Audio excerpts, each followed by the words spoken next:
Sveiki sugrįžę. Studijos prestižiniuose pasaulio universitetuose. Realybė ar svajonė. Vis daugiau jaunų žmonių Lietuvoje svarsto apie galimybę studijuoti tokiose aukštosiose mokyklose kaip Harvardas, Kembridžas ar Oksfordas. Tačiau tokios studijos suteikia ne tik daugybę galimybių, bet ir reikalauja daug investicijų. Apie tai šiandien papasakos AMES Education direktorė Eglė Keslienė. Labadiena, Eglė. Labadiena. Lietuvos studentų sąjungos prezidentė Ieva Vengrovskaja. Labadiena, Ieva. Sveiki. Ir valstybinio studijų fondo direktorius Arvydas Darulis. Labadiena, Labadiena. Arvydai. Džiaugiuosi, kad mūsų šiandien tiek daug čia studijoje, tai ir pabandysim išgliaudyti, ar realybė, ar svajonė. Tos studijos užsienyje ir ypač tokiuose prestižiniuose universitetuose. Eglė, nuo jūsų norėčiau pradėti, tai kokiuose aukštosiuose mokyklose užsienyje dažniausiai tokiuose prestižinėse jau pasirenka studijuoti lietuviai, kur labiausiai norėtų patekti?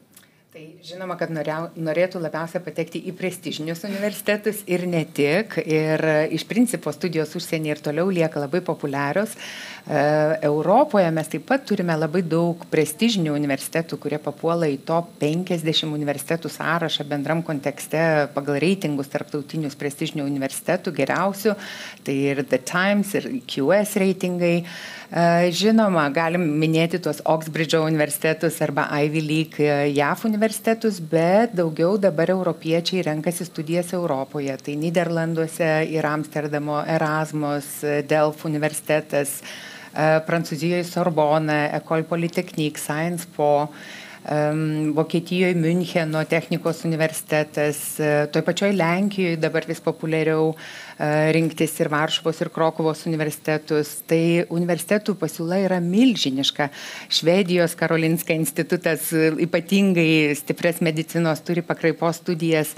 Tai universitetų, kaip ir sakau, prestižinių Europoje tikrai daug. Skaičiuojama, kad ten papuola vis dėlto tik tai kokie 1 iš 20. Konkursai milžiniški ir gal ne visada ir teisingai yra iš tikrųjų bakalauro lygmenį būtinai taikyti į jau tą top prestižiškiausią universitetą, nes nepamirškim, kad bakalauro lygmuo tai yra geras, pagrindinis aukštojo mokslo išsilavinimas ir turbūt ne veltui fondai dažniausiai remia labiau magistro, doktorantūros studentus, kurie jau kažką yra nuveikę ir yra verti tos paramos, ar ne? Tai va tą svarbu labai atsiminti.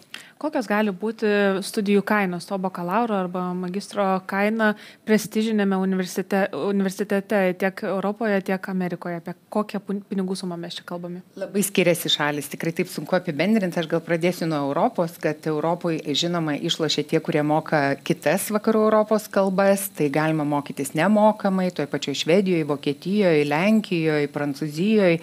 Bet vidutiniškai, kurie, sakykime, ruošiasi mokytis anglų kalba, tai jau atitinkamai tos programos yra brangesnės.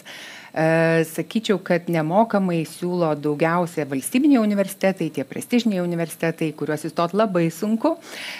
Didesnė tikimybė įstoti į programas, kurios yra anglų kalba ir jau prasideda ir Airijoje, toj pačioj mokslai nuo maždaug 3,000 eurų. Na, populiariausia šiandien, aišku, yra Nyderlandai su Amsterdamo universiteto Erasmuso, kaip minėjau, tai ten studijų kaina yra 2,600 eurų per metus, bet problema yra apgyvendinimas. Ir daugelis moksleivių, kurie įstoja arba abiturientų įstoja į tas studijas, dėja turi grįžti neradę, kur gyventi paprasčiausiai, nes labai ribotas skaičius yra gyvenamo būsto.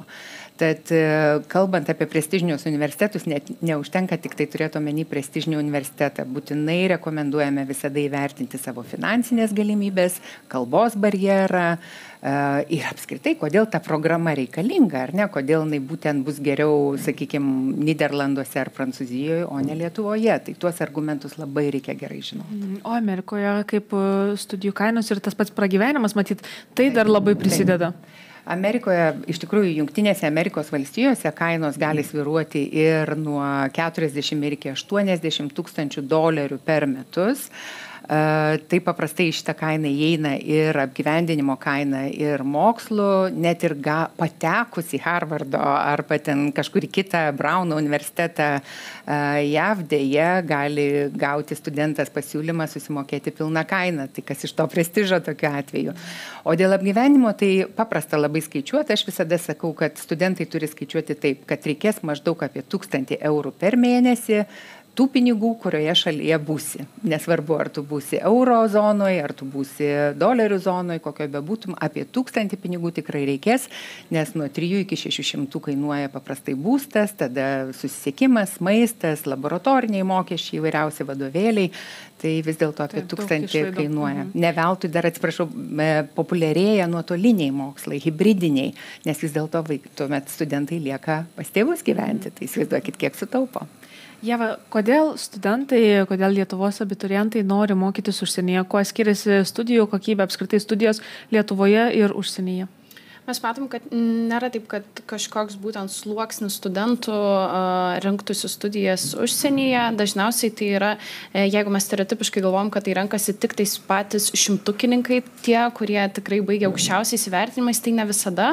Labai dažnai būna tie, kurie šiaip visuomeninėje veikloje labai aktyvūs yra, įsitraukia į mokslinę veiklą dar mokyklos laikais, jos domina labai specifinę galbūt studijų sritis ir kartais pasirinkimas užsienio, o ypač aukščiausio lygio universitetai yra būtent tų studentų, kurie nori rinktis kažką labai specifinio arba ta aukštoji mokykla yra labai stipri kažkurioje srityje mokslo, turi labai šiaip tarptautinę didelę bazę, tai tas tarptautiškumas labai dažnai traukia moksleivių stoti ir būtent tai, kad turėti CV paskui užrašą, kad tu baigiai Harvardą, tikrai atveria daug durų, tai tas tikrai yra tiesa tikriausiai ir tai, kad jie gali rinktis vėliau darbo rinkos žymiai platesnius vandenius iš esmės ir tai, kad paskui tęsti savo kažkokią mokslinę karjerą, tyriminę kelionę yra žymiai paprasčiau arba tiesiog turi žymiai daugiau pažinčių, tai tas pažinčių laukas išsiplečia tokias aukštose mokyklose labai stipriai tarptautiniu mastu. O su kokiamis problemomis susiduria studentai išvažiavę į užsienį, kokia patirtimi dalinasi, kas yra sunkiausia, ar džiaugiasi tą patirtimi, ar vis dėlto kartais net į Lietuvą grįžta, nes būna per sunku? Iš tikrųjų, daug studentų kalba apie tai, kad tu nuo pat pradžių tu stoji su labai didelė konkurencija. Tai tu patiri tą konkurencingumą nuo pat pradžių ir vėliau studijuodamas, tai nėra, kad tu įstoji ir kažkas pasikeičia. Ta konkurencija išlieka tenais, bet studentai patenka į tokį tam tikrą burbulą žmonių, kur tu labai turi aplink save daug žmonių, kurie stropiai mokosi, daug studijuoja, domisi įvairiais dalykais, aplink labai yra aktyvūs įvairi po studijinė veikla, daug įvairių kažkokių būrelių, gal taip įvardinsiu, žodžiu veiklos, kur tu gali domėtis ir plėsti savo akiratį. Tai šiaip sunkumas yra ta didelė konkurencija, jinai išlieka, tu turi labai daug investuoti savo mokymasi laiko prasme ir finansinių išteklių turėti nemažai, tai iš tikrųjų labai didelis sluoksnis moksleivių net nesvarsto ir nesvajoja apie tokius dalykus, kadangi neturi finansinių galimybių, o tai yra pagrindinis barjeras, kodėl labai mažas skaičius vis dėlto tų moksleivių, palyginus visą Lietuvą, svajoja apie tokias prestižinės studijas. Ir žinoma, akademinis krūvis turi didelį įtaką tavo psichologiniai būsenai, tai nemažai studentų susiduria būtent su tuo, su sunkumais psichologiškai išgyventi tą studijų laikotarpį, bet ir mėgautis tą galimybę, kuri tau atėjo. Arvydai, jūsų norėčiau paklausti, projektas Kitas 100, taip vadinasi, tai suteikiantis labai daug galimybių, kaip suprantu, mūsų abiturientams mokytis užsienyje. Gal jūs galite papasakoti apskritai, kas tai yra per projektas Kitas 100, kas tai? Šitas projektas Kitas 100 prasidėjo 2018 metais, tęsiasi iki dabar ir šito projekto esmė tai yra apmokėti studentų studijas užsienyje, prestižinėse universitetuose, tai yra top 200 universitetų pasaulio ir mes apmokam tiek studijų kainą, tiek pragyvenimo išlaidas. Ir bendra, sakykime, suma per metus siekia 56 100 eurų. Tai studentas nesvarbu, ar jisai pasirinks studijų apmokėjimą, ar pragyvenimo išlaidas kokiom proporcijom, svarbu, kad neviršytų 56 100 eurų sumos. Tai labai tikrai studentai yra aktyvus, tai šiemet buvo paskelbtas konkursas šitiem studentam ir dalyvavo 68 studentai šitam konkurse. Tai yra, atsiprašau, 82 ir 28 gavo finansavimą. Tai finansavimą gavo, sakykime, 20 studentų, studijuos dabar Oksforde, Harvarde ir Kembridže. Kiti studentai pasirinko meno pakraipą, tai studijuos prestižiniuose meno universitetuose. Tai pernai metais buvo iš 60 3 konkurentai ir iš jų 35 gavo šitą finansavimą. Tai mūsų fondas veikia aktyviai ir skatina studentus važiuoti į užsienį, nes tikrai sąlygos dar yra tokios, kad baigęs studijas jis turi atidirbti 3 metus 5 metų laikotarpyje būtent Lietuvoje. O jeigu yra galimybė, tai jisai gali tos 3 metus atidirbti ir užsienio įstaigose, kuriuose yra Lietuva kaip narys. Tai tiek NATO, tiek Europos Sąjungoje, tiek Europos Sąjungos komisijos institucijose, tiek ambasadose, prie UNESCO ir kitose institucijose.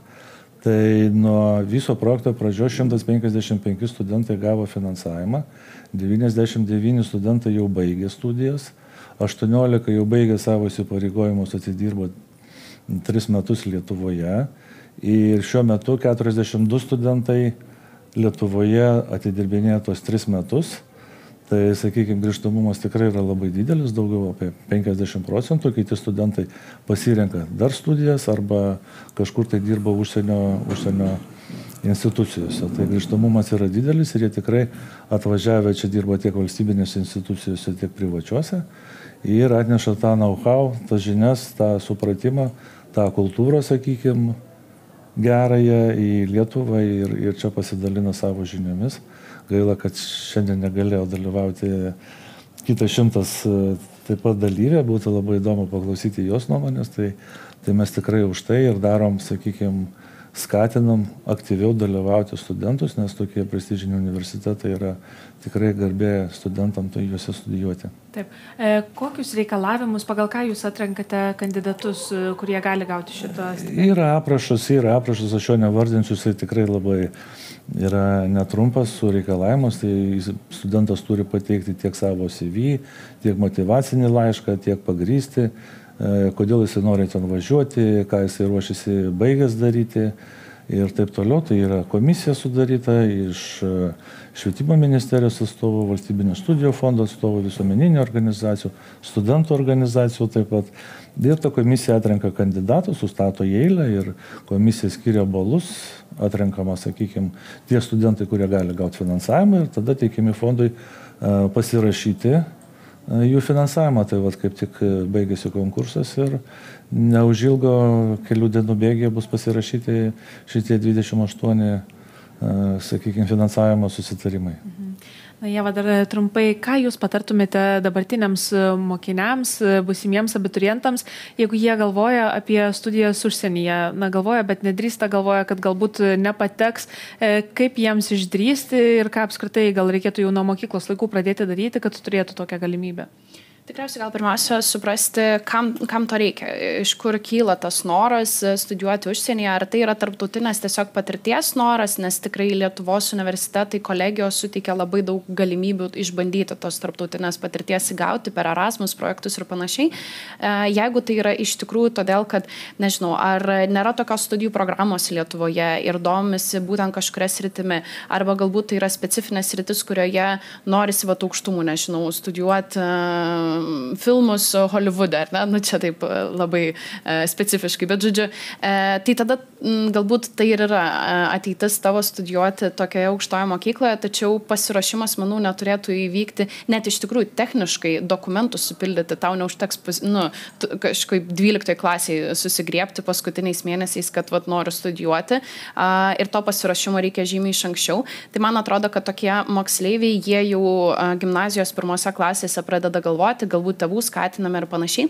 O jeigu nėra taip ir kažkur sėdi moksleivis, kuris dabar klausosi, kuris galvoja, svajoja ir yra 10 klasiai, man atrodo, kad labai daug suteikia iš tikrųjų tokios organizacijos įmonės kaip AMES ir kitos, kur tu gali domėtis, kokios yra galimybės, ko tam reikia, kada pradėti ruoštis ir panašiai. Ir aš labai pritarsiu minčiai, kad vis dėlto galbūt ne bakalaurė. Man atrodo, kad pirmos studijos jos tikrai yra reikalingos galbūt Lietuvoje tam, kad tu kažkaip susikurtum savo visą bagažą tų patirčių, ką tu gali atnešti į tą aukštą mokyklą prestižiniam lygmenyje užsienyje, galbūt magistrą arba doktorantūroje.